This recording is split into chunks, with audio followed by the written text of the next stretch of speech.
আবারও সারা দেশে ৩ দিনের হিট অ্যালার্ট দিয়েছে আবহাওয়া অফিস। এ মৌসুমেই এ নিয়ে চতুর্থবারের মতো হিট অ্যালার্ট দেওয়া হলো। অন্যদিকে তীব্র গরমে রাজধানীর জনজীবনেও বাড়ছে কষ্ট, বাড়ছে অস্বস্তি। আরও জানাচ্ছেন মাহফুজা মোসলেহি। তীব্র তাপদাহে অস্থির রাজধানীর জনজীবন।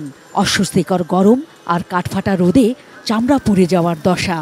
ফ্যানের বাতাসে কাজ হয় না। রোদটা যে পড়ে মনে হয় যে সারা রাতই গরম থাকে, দিনের বেলা গরমটা রাতের বেলাও থাকে, এমন অবস্থা আর কি। হাসপাতালে প্রচন্ড ভিড়, গরমের কারণে বৃদ্ধরা অসুস্থ হচ্ছে। আপনার সাথে কথা বলছি, এখনো মাথা পেইন হচ্ছে আর ঘাড় ব্যথা করছে। পানি না খেলে যে কোনো সময় ডিহাইড্রেশন হবে, এজন্য অলওয়েজ নিজেকে হাইড্রেট করার জন্য বোতল হাতে নিয়ে সবসময় করছি। দিনভর রাজধানীর বিভিন্ন এলাকা ঘুরে দেখা যায় অফিসগামী মানুষ এবং দিনমজুরদের দুর্ভোগ চরমে। তবু জীবন জীবিকার তাগিদে থেমে থাকার উপায় নেই।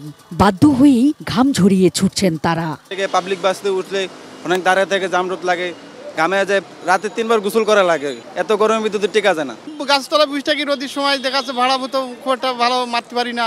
দুর্ভোগ আর শারীরিক কষ্টের পাশাপাশি গত মাসের তুলনায় চোখে ভাইরাস জনিত রোগের প্রকোপও বেড়েছে 3 গুণ।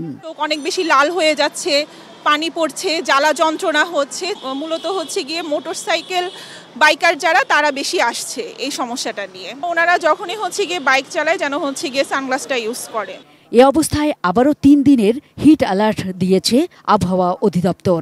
এই হিট অ্যালার্টের মেয়াদ আরও বাড়তে পারে বলেও জানান এই আবহাওয়াবিদ।